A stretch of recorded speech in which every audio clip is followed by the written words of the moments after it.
Frontline Financial Services offers affordable tax preparation with the maximum refunds you deserve. We file federal plus state tax returns with free phone estimates, fast refunds, and an advance loan as high as $6,000 on the same day. Your documents can be received through text, email, or WhatsApp, and you can take advantage of our mobile and virtual filing services.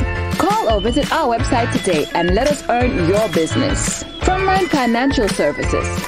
We take the lead.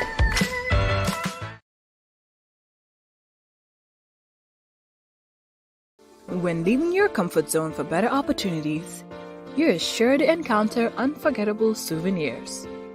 Whether it was the difficulties you faced or the joys you embraced, your story can guide someone else ready for the race.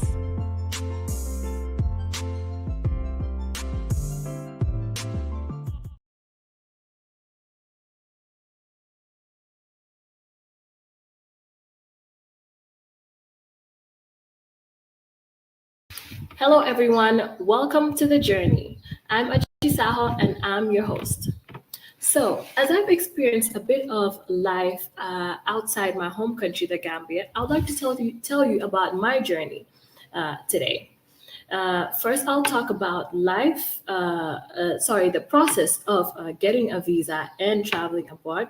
Then I'll talk to you about life outside my home country and living in the US. And then lastly, I'd like to give a bit of advice to students trying to go study abroad anywhere, because it's quite general, and also a bit of advice for parents as well. So when it comes to getting a visa, you have to pass your high school degree, and you also need to apply and be accepted at a college before you apply for your visa. So it's actually a process of its own. Alhamdulillah, I did pass my high school degree, and I did get accepted to a college in Texas called Tyler Junior College. And although this was fine and dandy, it still does not guarantee you a visa to go to America. You can have all of this, pay for the application fee at the university, and still be rejected by the embassy. Now, when it came to the embassy, from my experience, they only asked me 4 questions. They only wanted to know where I'm going, who I'm staying with, if I have any family there. They actually know the answers to these questions. So make sure you're always truthful when you go to the embassy. Everything they ask you, they already know the answer. If you have a family member there, it's recorded and they know it. So I actually had a brother there who I was going to live with, and they asked me who I'm going to stay with, knowing that my brother was there, why I'm going to stay there, and if I had the intention of coming back home. At the time, my brother was still there, so I had to make sure I was very truthful of my intentions. So after answering these questions, although I was nervous and had to restart and all of that, they did accept my visa. Now, shortly after, I did go to America, but obviously before starting the college, I already selected my major, which was business administration. Now, selecting a major is kind of tricky as a high school student because you don't really know what you want to do in the future yet. You're either only following your parents' footsteps or doing maybe the most popular degree at the moment. My mom was an airport manager, so I've seen her my whole life working at the airport, and I loved her job. So that's obviously the thing I wanted to do. I wanted to be an aviation manager. And the process for that for me was doing business administration, then moving on in a 2-year college, then moving on to another 2-year university and doing aviation management. Now, after starting college and going on for 2 semesters, each semester is like 4 classes, I realized that this was not my passion. I realized that I did not want to do business administration. And after talking to my mom about it, we decided to move on to another major. The closest thing that fit my personality was mass communication. I enjoyed writing poetry, enjoyed writing stories. I loved filmmaking. That was the closest thing that connected to me. So I joined mass communication.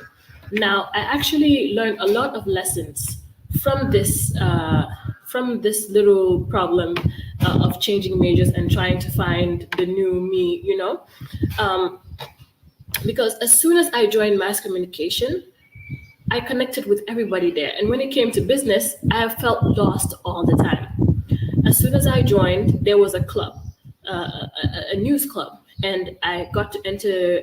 Got to join the news club. Got to be a news director. This was a process, but I got to be a news director. Got to be an anchor. All because I had passion for what I was doing. So keep this in mind. It's okay to go to start college and then change your major and then have a change of heart. You will find something that connects to you. Just take your time. Start with the class requirements. If it's a 2-year college, your advisors would usually tell you to start with the school requirements. That's English, math, biology. It can go on for a few semesters. Each semester, you're only required to take 4 classes as an international student. I was an international student. You're only required to take 4 classes. So you can actually be taking requirements for maybe 3 semesters. It can go on for that long. So take your time. Make sure to join the school clubs. The school clubs are very, very important. I think it did shape me onto what I am today. It builds your confidence. It's very important to associate with the people at college, whether it's the students, whether it's the professors. It's very important because these are the people that will help you in the future. They're the people that will help you find jobs. My journalism teacher actually got me an internship while I was in college, and this was a 2-year college. It wasn't required for me to have an internship, I believe, but he still found me one, and it was actually at a news station, which was very exciting for me. Now although I was doing journalism, I got an internship in the marketing department. So this is also another important fact.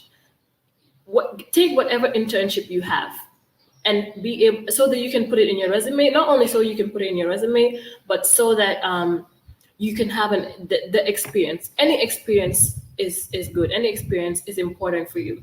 Now, because my internship was in a marketing department, it opened a whole new world to me. I was doing journalism, and now I'm doing marketing. It brought a love of marketing for me. And that's what began my doing promos and voiceovers and stuff like that. It's because of this little internship. They actually taught me how to write advertisements. They taught me how to shoot, how to edit.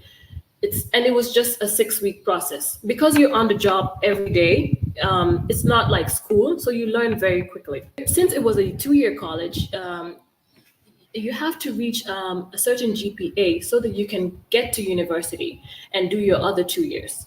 Let me see. The GPA, the highest is 4.0. That's like A, and the lowest starts from 1. So all you have to make sure is you're around, I guess, 2.5, and then you'll be fine. Alhamdulillah, I also got that. I made sure to stay within the GPA, and then I entered a university. Now, the process, there's actually a difference between the 2-year college and the university. I would say the 2-year college is a bit more relaxed. Although when it comes to going to university and going to college, you have to know that it's a bit different from high school. The homework is very important. The homework marks a lot of your grade. The homework, the assignments, the tests are important, but really I would say if my grade went down, it's because of homework and not a test in class. And also obviously the final exam. And that was a college. So when it came to university, the homework really doubled. It was actually very stressful. Each professor treated you like they were your only professor, even though it was still 4 classes. And university, you can take up to 5 classes, and it might seem small coming from high school where you were doing 8 classes at the time. It's different. Each class feels like it's the only class you're doing because it's so much work happening. So when it comes to the university, you really have to find ways to calm yourself down, find ways to de-stress, because you have so much going on. And on top of this, you still have to join clubs, because at the end of the day, when you graduate with that degree and don't know anyone in your university, who's going to help you find a job? Your professors are the ones that usually help you. If you do plan to stay in the country and work a little bit, it's your professors that help you. It's the connections you make. The school events don't don't look down on the school events. They're very important. The school event is where the president of the school is going to. It's where the head of department is going to. So where everybody that might help you in your future is going to. So make sure you always go to those events. So I know it can be stressful because you have so much homework. You don't have time to go to a party at school, some random event that the school, and they can be random, that the school is going to. But trust me, even if you're going there with flip flops and a cap and a shirt, just go. It's important. So as an international student, it's actually good to know that you're not allowed to work off campus. You're only allowed to work on campus, and it's only a total of 20 hours. It's not much, but it can be helpful as a college student. Anything helps. Now, if you were like me, I was a dependent of my family. My mom was the one that was paying for me. So I didn't have to get a job, but I wanted to, not only for the little money that comes with it, but also for the experience. Now, because I was doing mass communication, there was a video department in my school, and I did get hired by them. And to tell you what I'm doing right now is more inspired by the job I had on campus rather than my major. That's the truth. It was a video. They're the ones that taught me cinema cameras. Having a job in America as a student or an internship is, you need to make sure you have that opportunity. Try and get that opportunity for yourself and get it, because what you're going to learn from that department is most likely going to be more than what you're learning in the classes. So when it came to my job, I would actually have the opportunity to take shots of events, video and photos of events on campus. I would get to edit it, and if it's good enough, and after being reviewed by the boss of the video department, it can be posted on the Facebook page, and that's a very big deal for me because I get to put it on my resume. Where else would I get the opportunity? Because in class, all they're teaching you is how to edit a video, basic stuff. But your final video, although it's in your resume, your bosses would know that this was for a class. So it's totally different from having an actual video being posted on your university page. You getting to say that, oh, I actually had a job, and they actually posted me on their page. Now, apart from that, actually going back to the 2-year college I was in, because I joined clubs. I was in a poetry club. I got to be posted on the school magazine. All this you can add on your resume. It's very, very, very important. Moving on from that, I would like to talk to parents a little bit. When it comes to your children going to America or studying abroad anywhere, please make sure you know where your children are going to. If they're going to stay on campus and you don't have the opportunity to go and see them, make sure you try and get as much information as you can. If they're going to stay at a relative's house, please make sure you know those relatives very well. Make sure that you know the living conditions they're going to be living in. It's very important, because I can tell you that I have had friends that have lived with relatives that would treat them very badly, because the parents won't know what's happening. They're in the Gambia, they just think, oh, Mingsimbokam, it's fine, they're living in harmony. No, that's not how it is. America is very hard for everybody that lives there. You're giving your child to somebody that you don't know their living situation. Actually, they won't tell you. Actually, they won't tell you fully. They might tell you, yes, bring her to me, she can stay here, or he can stay here, but their living situation might be hard, because they're most likely the one paying their rent, paying for food. Now they have to take care of somebody else's child. So with all that stress, they can actually put the stress on your child, and that's not going to help their their studies. And I've seen this happen. I've had a friend that actually had to move out, and it's difficult. You really don't have time for problems when it comes to university. You don't have time. You don't have time for family problems. The people you're living with, and it's difficult everywhere. If you're staying on campus, it can be difficult. A fact I think I would like to state is that college can be dangerous as well. Living on a college campus, so please make sure you're always keeping tabs of your child, especially when it comes to girls, because there are lots of assaults when it comes to living on campus, because there'll be a lot of parties going on. It's a bunch of high school students coming together, so obviously there's a lot of immaturity going on. So try to always keep tabs of your child. Even though we don't want to accept that we are children. I went at the age of 17 and I thought I was grown. Thank God I live with my brother, so I did not have to, like, I would say I felt safe all the time.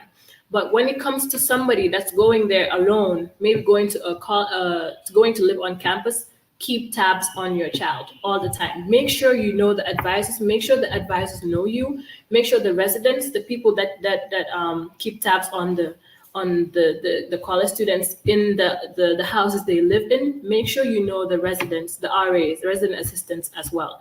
It's very important. It's very important to know your advisors when it comes to the university. The advisors are the people that tell you the classes to take, and also the route to graduating. For example, when it came to the college, my advisors told me that if I take 4 classes every semester, I'll be able to graduate in 2 years. When I reached the university, my advisors told me I have to take 5 classes if I want to graduate in 2 years, because the curriculum is different. This is what happens. Know your advisors. It's very important. Time and time again, students have not met their advisors in time, and go onto their last semester just to find out that they're not graduating. Now, this is a big problem, because when it comes to graduation, it's a chance for us to have our family, to meet our family, to have our family come visit us. If you have all these people getting ready for you just for you to not graduate, it's a big problem. And also, you might have had plans for an internship or for a job, or maybe even coming home. You might have already bought your ticket to come home, and all of that can be ruined because you did not meet your advisors. I followed my advisors from the very first day I entered America. I made sure to listen to my advisors all the time, but I still did encounter a bit of a problem. It was just a mix up that my advisor had. That can happen too. So make sure that you are on top of your classes. Make sure that you know the classes you're supposed to take. Always look at your class curriculum. It's very easy to get confused because you're stressed, because there are so many classes you have to take. Just make sure you're on top of it. Moving on to graduation. This is a very beautiful and emotional day because you've finally reached the end of the road. All the late night studying, all the endless homeworks, they're now all coming to an end. You're finally feeling that you've achieved what you came here to do. You left your home country coming for an associate's, bachelor's, or master's degree, and you finally achieved this. It's a very, very happy and emotional day. A lot of family members come and visit you. Time and time again, I see people coming from other countries, coming to just see their family member walk through the stage. It's a very, very beautiful moment. And not only are people traveling to come, but the community that you met there, whether it was your teachers that you became close friends with, the friends that you made, or the community that you became part of their lives. They all come and celebrate that day with you, and you realize that it was all worth it. Perhaps it wasn't that bad actually once you reach the end of the road. Now, I would like to highlight that the city I went to had a large Gambian community, and they welcomed me from day one. And even when I was going, it felt like I was leaving my family. Just because you always feel at home. Wherever you're going to, try and find people from your home country, because the connection you have becomes stronger. When you look at this person, you're like, oh, okay, we're from the same country. The connection I have with them is different from any other person here. Now, apart from that, if you actually do not have that opportunity to meet people from your country, because this happens a lot, try and connect with the community members of the place you are in. The place I was in, Tyler, Texas, was a very, very nice town. Everybody there was so nice, so sweet. That is a big positive when it comes to when it comes to America. Anywhere I go to, everybody's always nice. They treat you like they know you. Every That's one thing I like about Americans, is that they're very open. When they're talking to you, they don't look down on you. You actually might even be talking to a billionaire sometimes and you won't even know, because a lot of them are actually very humble. They're very nice towards you. If they actually have an opportunity to give you, they will give it to you. I have not When it comes to the people there, I don't remember any bad experience. Uh, I actually got a chance to intern at a very big photography studio while there. Is the lady, her name is Callant, and I was looking. I wanted to start photography, and I didn't know where to start. So I was like, let me just Google a photographer, photographer here in Tyler that's popular. And I saw her name. She was the first one that popped up, and I just messaged her on Facebook, and I was like, I want to intern, and she's like, okay, just come over. And when I did, she accepted me immediately. She treated me like her child, and she does not even know me, and she taught me photography. I interned for her for 6 months. Anytime she has a shoot, I would rush over. She would even borrow me her Canon sometimes and let me shoot. I had anything I learned about photography right now, I would say, is from her. And she's from a stranger, actually. She does not know me from Adam. I'm just a regular college student, she actually told me that she's had other students come for internships, and she usually does not accept because I forgot what her reasons were, but she treated me as her own, and that's how nice people in America are. They do not have to know you from Adam, and they will treat you very well. Now, another point I would like to highlight is. Moving to America has taught me independence. Um, as a child in Gambia, uh, you basically, a lot of things are done for you. So I guess this is a little bit of advice for parents. Please let your children be. First, let me concentrate on the men. Please teach your boys to be able to be independent. Teach them how to cook. It's very important. It's not just a woman's job. Please teach them how to cook, how to clean, how to live on their own, because they will one day. And when it comes to your girls as well, because if you were like me, I didn't learn how to cook until I was in high school. Thank God for that. I already know how to clean and take care of myself, but I didn't know how to. But my mom made sure to teach me how to cook before I left. If she didn't, I would be struggling. It's very important to know how to live on your own. Once you do reach America, whether you like it or not, you will learn independence. But it's way much easier if you've already had that experience, if you were already taught that as a child living at home.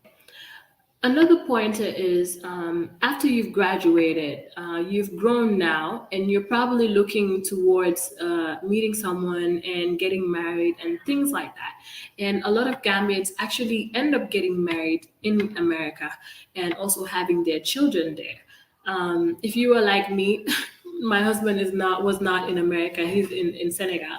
I've seen a lot of people stay there with their family, end up actually having American citizenship, and choosing to stay there and choosing to live there, continue their life in America. And I've seen them flourish. Actually, to each your own. Some people prefer coming home. If you're like me, you prefer coming home. Some people prefer to stay there, and this goes back to being independent as well, because when you're in Africa and perhaps you have kids, you end up getting married and having kids, you always have your family around you to help you hold your children, help you with your marriage. But if you're in America, it's only the two of you, or and your children. You don't have anyone to hold your child for you. You need to pay for daycare if you actually want to go to work and continue living your life. You and your husband both need to be 50-50, cook, clean, all of that if you actually do want to survive. So uh, that is also another future that might happen for you if you are going to places like these. It's not just university. You can actually end up having a whole life there, even if it's not what you planned. Another pointer of life after graduation, that is if you are not planning to do your master's, because that's also another process. If you do get your bachelor's, you can stay and move on to your master's. And you can also, you do have the opportunity as an international student to work for a year there. It's called optional training, something like that. Apart from these points, it's important wherever you're from to think about coming home. Think about coming home, looking for a job, and perhaps living your life there a little bit. Because remember that this is the place you grew up. You know what your country is like. You know what your country needs. There's a high chance the major that you chose, whatever job it's supposed to give you, it can help your home country. As a Gambian, I would like to talk to the Gambians and do advise them, if you do have the opportunity to come home, even if it's just for a little bit, even if it's just to work for a little bit, please do so. It can be very helpful to the community, and our generation can help the future generation when it comes to the country's development. Now, I won't say it'll be all roses when you come. You've lived at a foreign land for maybe 4 to 5 years. You may have a different mentality at the moment. Because you've lived at somebody else's land, you may pick up on their mentality, their way of living. It might be difficult to actually transition back to your homeland. I'm not saying it's going to be easy. It might actually be hard to even find a job. You might go, a few moments, got challenged, be stressed or worried that you might not be able to make it in your own home country. I'm not saying that it's going to be easy, but at least try. That's all I ask of people, is to try and come back home. Try and see what you can do for yourself. I've seen a lot of Gambian graduates now that have come back home and started food companies, making be showing their creativity through food. It's actually very popular now in Gambia, and I do see that they're being supported a lot in the Gambian community, and that's a positive side. That's what will help the country move forward. I have a friend that has told me that she knew someone that graduated engineering degree and ended up being a chef. Just because just to point out that just because you graduated with a certain major does not mean that that's what you have to stick to. Going to university, what it really does for you is open up your mind to the possibilities. It lets you wonder. It gives you the confidence into knowing that you're capable of doing things for yourself. You're capable of building something for your community, for the people around you, and that is what is important. As a graduate in America and coming back home in my home country, I can tell you that it's not all bad. Um, uh, you will actually be fine. And if not, at least you tried. Thank you for joining us this week. I hope you learned something from my journey in this Eid special. Please let me know in the comments below what you want to hear from our future guests. Thank you so much for joining me. Have a good day. When leaving your comfort zone for better opportunities, you're sure to encounter unforgettable souvenirs. Whether it was the difficulties you faced or the joys you embraced, your story can guide someone else ready for the race.